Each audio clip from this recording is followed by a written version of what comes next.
Good morning and welcome to Zoom with Czarny. I'm Dustin Czarny, Democratic Elections Commissioner for Onondaga County. This is my interview show, and I'm happy to have as my guest Erica Smitka, who is the Executive Director of the League of Women Voters for New York State. We have an incredible conversation about the history of the league, the tie-ins here to Central New York, and also the hopes of the League of Women Voters for this session in terms of voting rights and also the budget concerns that are going on right now.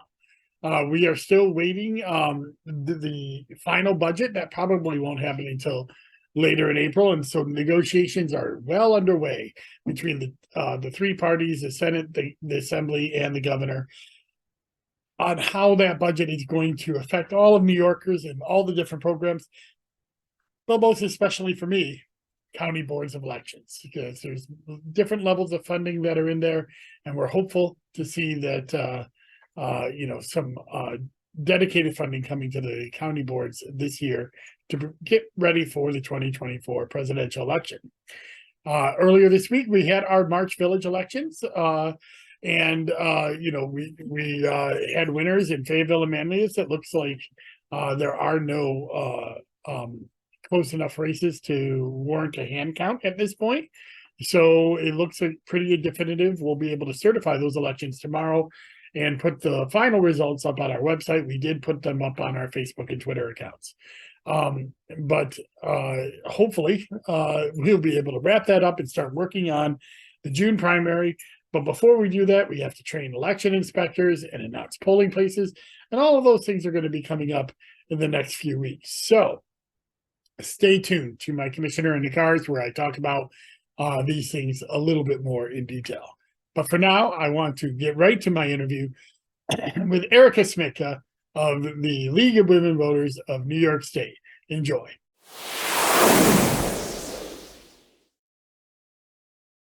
And we're back, and I'm so happy to have my good friend Erica Smitka. She's the Deputy Director and Legislative Director of the League of Women Voters for New York State. Erica, thanks for coming back on the program. Well, it's your first time on the program, but the League has been on the program several times. So thank you for coming on. Yes, yeah, happy to be here. Happy to continue the League's legacy on the podcast. So, well, Erica, I know we live and die elections, and we know and I think most people in the election world absolutely knows about the League of Women Voters, but there are going to be people on this podcast that are checking this out for the first time. So tell us a little bit about the League of Women Voters, your history, and give a little background about what the League of Women Voters in New York does. Sure. So the League was founded just about 103 years ago, just after women won the right to vote in New York State. So we've been around for over 100 years, and we were originally founded as a way to really pull all of those women who were engaged in earning and winning that right to vote, and harnessing that energy, pulling women together so that now that women have the right to vote, okay, how are women going to use that power to vote in a way that benefits women, and really benefits all New Yorkers. So especially, around that time, it was women had a lot of influence from either their husbands or their brothers or their fathers. And so the League of Women Voters was established around that time from the women's suffrage movement to give women that continued power and platform. And so, in the past 100 years, we've been doing a lot. We continue to fight for voting rights, but not just for women, but for all New Yorkers, and continue to ensure that every single New Yorker has access to the ballot, and that everyone can, let their voice be heard in our democracy.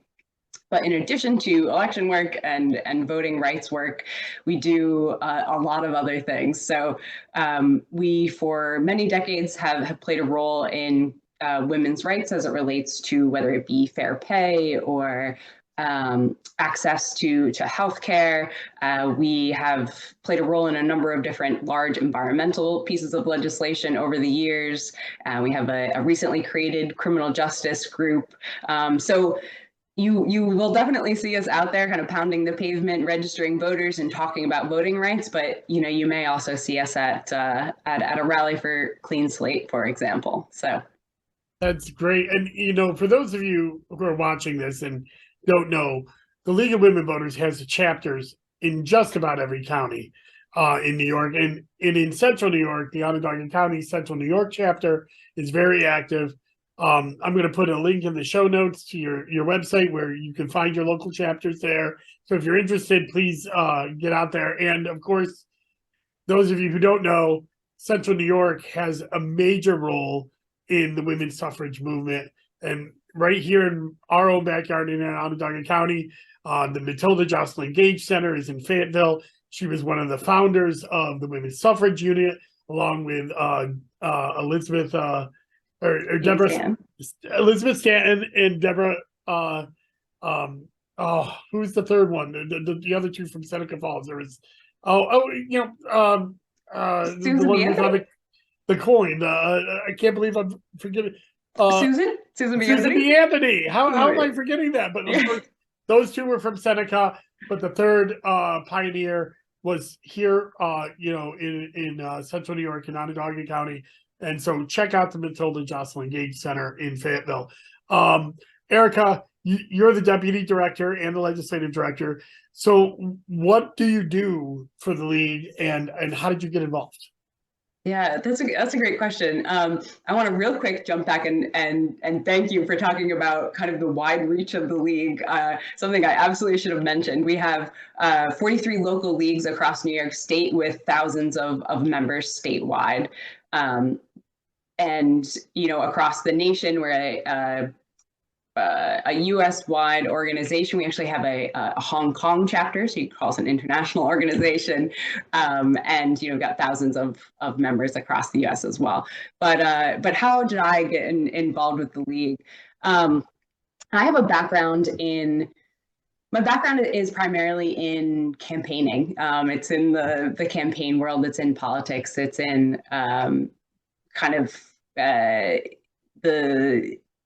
campaign world, whether it be working on different campaigns over the years or working it's either the campaign world I was working in or the fundraising world. So whether it was fundraising for nonprofits or doing a little bit of grant work here and there, that's kind of the background and where I came from. And the league is something that immediately was of interest to me because it combined. I could really take that prior work I had in politics and advocacy and elevate it a little bit and really speak to issues that are important to New Yorkers, which is something that I'm really passionate about as a born and raised Albanian.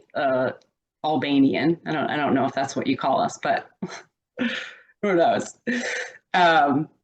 So that's kind of how I found myself at the league. And I always tell people I do a little bit of everything here.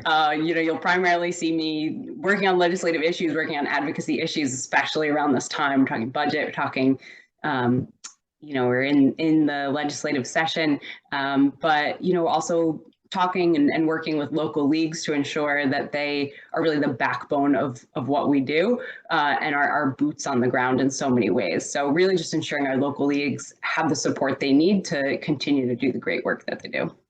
That's a great segue to where I want to go next, because you talked about session, but you also talked about budget. At the time of airing of this, the budget is probably a week to 10 days away. It's supposed to come out April 1st. That sometimes it's April Fool's Day because, there's always a big push at the end for some last minute touches on the budget. But Erica, what is the league hoping for out of the budget session? What are you advocating for in the budget, for this year for elections?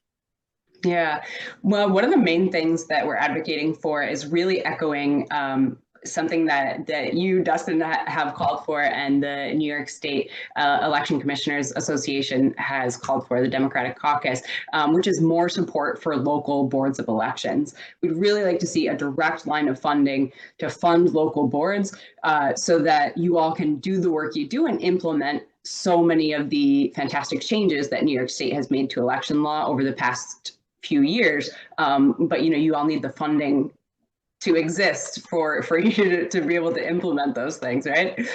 So we're asking for 20 million for local boards.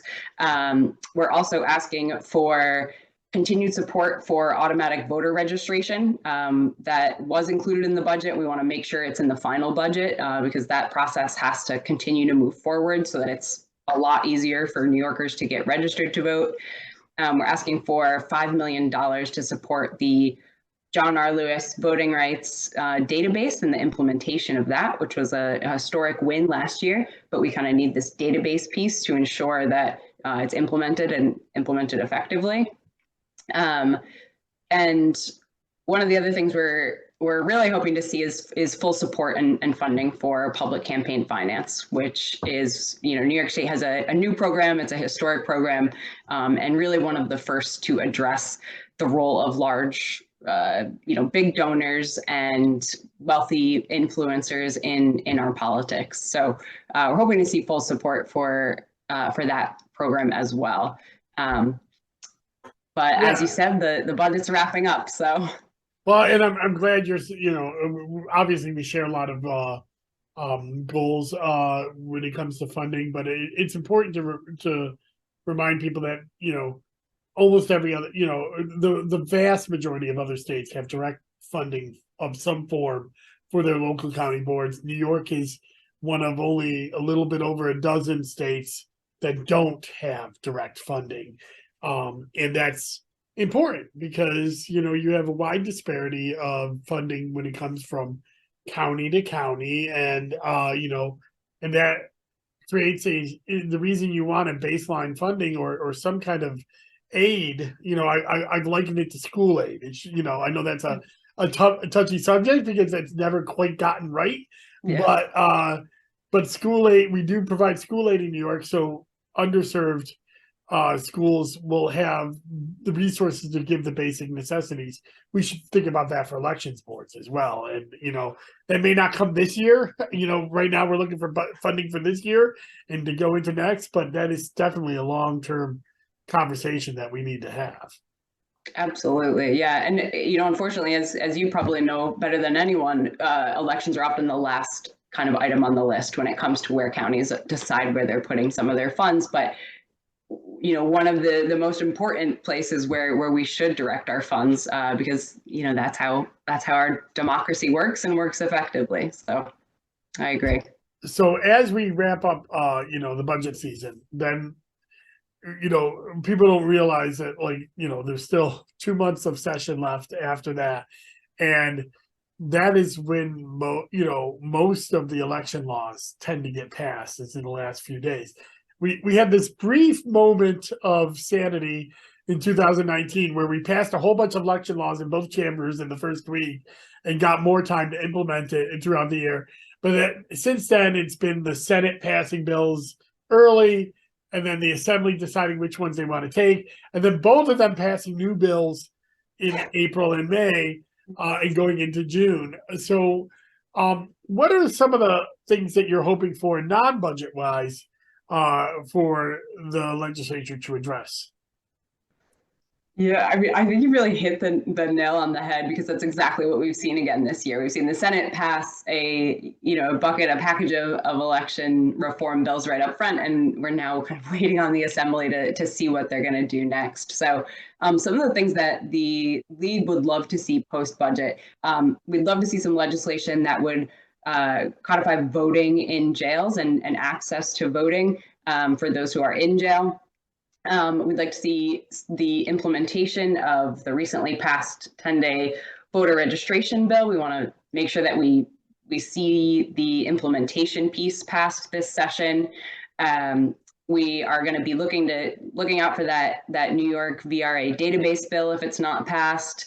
We've always got our eye out for, is now the right time to restart the same day voter registration and no excuse absentee process. I don't know that this will be the year, but we'll be looking out for that. And then the last thing we're going to be working on is talking about poll worker training and consistent poll worker training, which is a bill that was passed in the Senate, and we'd love for it to be passed in the Assembly.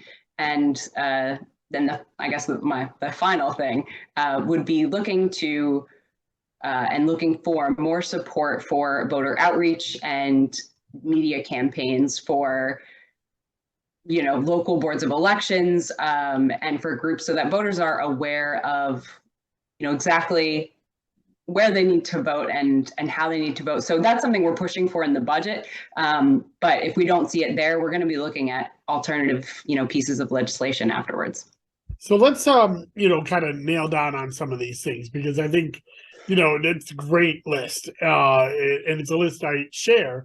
But let's talk about the codifying in jails, because I think people don't realize that when somebody is in jail, either awaiting bail or they've been sentenced to a misdemeanor. We're not talking about prison. We're talking about jails where they're not been convicted of a felony. So they are still franchised. They still they have the right to vote, but there's a lot of difficulties that they face. So what are you hoping to do? What kind of codification changes are you looking for to help it easier for those that are awaiting trial or in jail based on a misdemeanor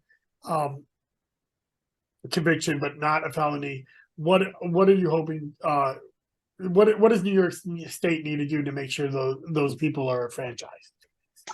Yeah, and this is something I really should note up front, that our colleagues and our friends over at Brooklyn Voters Alliance and Vote Early New York have been working really heavily on this season. So I'll defer to those guys for kind of the nitty-gritty aspects of it. But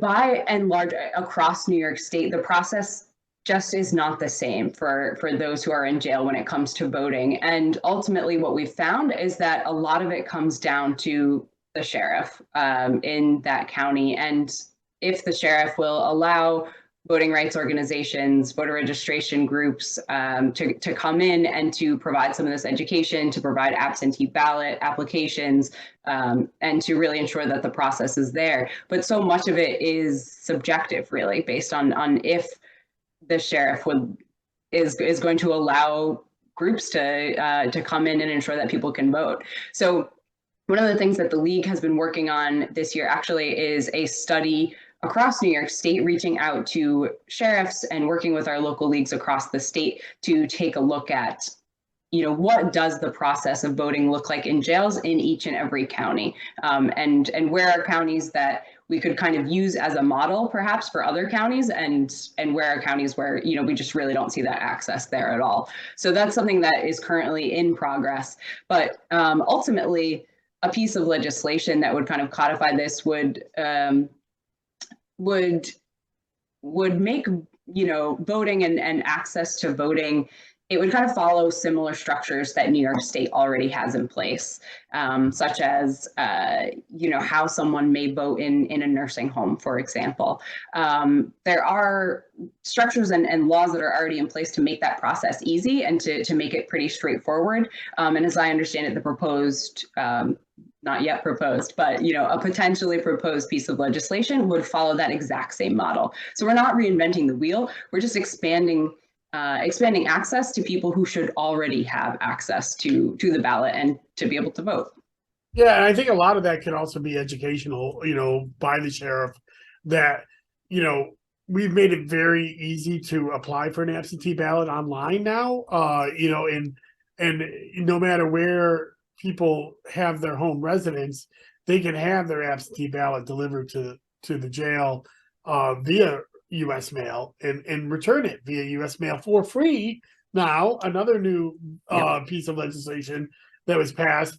So, while I understand that some people would have concerns about in-person contact at jails, we can bypass that in some ways through technology and the implementation of free vote by mail. Now there's a lot of ways that we can be creative with that. So, and again, these people are either not yet convicted, so they're innocent until proven guilty, and they're just in on bail, um, they've only been convicted of a misdemeanor, and New York State Constitution and law say that they are allowed to vote, so they should be allowed to vote. I agree with that. Exactly. Yeah. I do think the big change that's coming this year is the 10-day voter registration. And for those who don't remember, we used to have a 25-day cutoff before any general or primary election. It is now down to 15 days by mail or online through the DMV, and 10 days in person. And with early voting starting on the 10th day, there's a lot of things that are going to be unique to New York, but we're waiting for chapter amendments from the governor's office. So what are you hoping those chapter amendments, when do you hope those chapter amendments will come for the implementation of the regulations? And what are you hoping it will eventually say, or have you taken a position yet on that? Yeah, the league hasn't officially taken a position on it yet. I will say that we hope that they come sooner rather than later. The election is March now, and I know it's just around the corner. But what we really hope to see is we hope to see a process put into place that makes it as easy as possible, not just for the voter, but also for administrators, for our local boards of elections who are going to be kind of thrown into a new process. As you said, there will be that one day, that overlap day that advocates call a golden day, which will be a day in which someone could register to vote and vote on the same day. And so that's going to be a completely new process for New York State. And we really want to see it go as smoothly as it possibly can. So, we're looking at a few different pieces of legislation, but ensuring and, are hoping for are talking about the types of chapter amendments that could happen. But ultimately, at the end of the day, we just want to make sure it's a process that makes sense. So, and another thing you mentioned is John R. Lewis voting rights database. This is something that I was a big advocate for too. So I'm a data guy, love data. It's so, to get data again, because elections are run by county boards. If an election happens within a county, you have to go to that county board to get the data on past elections and all of this other stuff, or shape files or whatever you want. And that can be hard to get 62 counties to comply. They have different levels of funding, different levels of websites that are usually run by their county administrators, so it's not something that we're very good at, is transmitting the data for past elections. Like, we're usually pretty good about transmitting data on election night, but after that it kind of goes into a black hole, and that's what this database is going to fix. And so I'm really glad to hear about that. But you also talked about support for the public campaign finance system, and I've done a lot of advocates over the last 2 months. That's one of their big things. They're talking about the funding for that. Why is it important to fund it this year as opposed to funding it next year? I know the governor's budget called for administrative funding, which I think expands a lot. I mean, there's a lot of staff that are coming into this that's in the governor's budget right now. Yeah. But there's not the campaign matching funds. And since those matching funds don't get paid till next year, after the budget cycle, why is it important for it to be in this year as opposed to next year? Yeah, well, one of the most important things about this program, it's a New York State's first real push to address large, big funders in politics and these special interest groups. And one of the most important things that we can do this year is ensure that it gets off the ground and gets off the ground effectively. And in order to do that, the only way we can do that is if we have buy-in from candidates. And a candidate isn't necessarily going to be enticed to sign up for a system if they don't see the funding there. If the funding isn't there to match their funds, why would they sign up, right? But in order to get this program off the ground, we've got to see that $100 million in matching funds present, so that candidates are excited about the program and they're excited to get involved. Ultimately, it will lower the financial barrier of entry for people to run for office, which means that we'll see people running for office who are more representative of everyday New Yorkers. And, that's what's most important, that your representative represents you and could be you someday, right? Not me. I'm fine. I'm fine with where I am. But I'd rather count the votes than go out and court them myself. Yeah. But no, I agree. This is a revolutionary program, and I'm looking forward to seeing it get implemented, because I do think it will lower some barriers for people, and I do think that it will take some of the power away from the big donors and give it back to smaller donors, and that's in a post Citizens United world, this is one of our few ways to actually combat that, is to make the small donors more powerful than the big donors. Well, we're starting to get kind of close to the end of our time. I think so, but I always like to end with my catch-all question of what haven't we talked about today? What is something important to you or the league, or brag about your dog, whatever you want. You get the floor is yours. So what haven't we talked about today? Well, I wish I had a dog to brag about, but because I don't, I will talk about consistent poll worker training across the state. The league would love to see more consistent poll worker training. This is something we've been doing an informal study on actually this past year, looking at different poll worker training manuals in counties across the state and comparing them. And by and large, they're quite similar, but we still see some inconsistencies. And when voters show up at the polls, it is, we really should be doing our best to streamline and standardize a training approach that is inclusive to all New Yorkers, so that when people do show up at the polls, whether it be someone whose first language might not be English, whether it be someone who has a disability or difficulty communicating, they may be expecting a set list of questions that they might be asked. And when those questions are different than what they're expecting, it could potentially lead to some difficulty that they might have, voting, or just difficulty, understanding how the system works. But really, we all should get the same experience, right, when we show up to the polls, so that it's as inclusive as possible, and that all New Yorkers feel comfortable and able to go out and vote. Yeah, so I'm glad you talked about that. You know what? I said we're going to end, but I want to talk about this, because I think consistency is actually a big problem in New York. I think it's a big problem because of the way we have traditionally viewed our elections as county-run boards, and some people, and I think there's an even split at the state board about this. Some people view the state board as advisory, and some people view it as regulatory.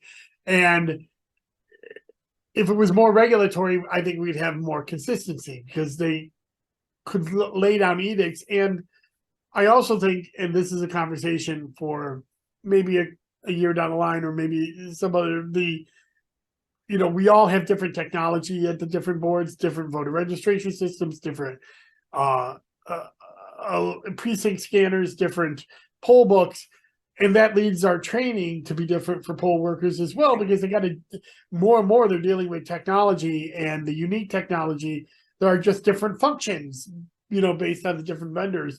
So I would love New York to start looking like what New Jersey did, and what Colorado did, and some other states where they have more uniform vendors, or they outright own their election infrastructure, which would lead to more consistency, which would lead to a top-down approach, which I know a lot of people think is bad. But in the election world, consistency, we have a very mobile society. People move across county lines. They move from upstate to downstate, and vice versa. But their voting experience should be the same wherever they are, and the same resources, yes, but also the same consistency. So I'm glad you brought that up, and that's something that I share as well. So absolutely, that's my soapbox. I got on my soapbox at the end of the program, but that's what I did. That was great. And just one last thing to that point, though. I mean, as I'm sure it's ever harder to recruit poll workers, right, to work at the polls. And so a poll worker should be able to, if they worked in Onondaga County, should be able to work in Onondaga County. And then, maybe the next year, if they've moved to Albany, work in Albany County. And the process should be fairly similar so that, we've got, again, that consistency there, and that knowledge there. But I agree with you, Dustin. All right, Erica. Well, thank you. Where can people find the League of Women Voters online? You can find us at our website, www.lwvny.org, or you can find us on Instagram at the LWVNY, Twitter, and Facebook, all with the same handle. And I'm going to put the website into the show notes. If you're interested in getting involved, there's a local chapter near you. Get involved. And you don't have to be a woman to get involved with the League of Women Voters. There are male members as well. It's an organization that is there for all voters, but it has this rich history born out of the women's suffrage unit, which suffrage movement. And I want to thank you, Erica, and the League for all your work you do on behalf of voters, and I appreciate all the advocacy that you do, for boards of elections, but also for the voters themselves. So thank you. Well, thank you, Dustin. Thank you for having me, and thank you for all of your work. And that was my interview with Erica Smitka of the League of Women Voters of New York State. I'm really happy that she came on. She's a great guest, and really love the work that the League of Women Voters does locally and throughout all of New York State. So check out the show notes. You can find a link to join them, or there's a great local club. So please think about it, joining them if you're interested in that work. Later this week, I'll be doing a weekly walk on the town of Spafford. That is another town that is doing petitions right now to put candidates on the local ballot. So it's an interesting little town, because you would think it'd be a very Republican town, but there has been several successes of Democrats in that town, including holding control of the town board and supervisor not many years ago, and still being able to win townwide. We'll check in and see what the demographics look in those weekly walks this week. Next week, I will not be doing a Zoom with Czarny, as I will be doing one of my Czarny seminars, and that will be on objections to petitions, and filing petitions and objections to petitions, because the week after that will be the week that we are actually doing filing. So I like to do my Czarny seminar right before that, so people know all the new nuances. And for my commissioner in the car next week, I'll be dealing with the new polling places for the general election. We are announcing those next week. They have been finalized, and there's a lot of changes because of redistricting, because of places that were overloaded, and that we added some polling places, and also some moving around because some other polling places were no longer available to us. So check that out, because there's a big changes, but I think for the better in Onondaga County.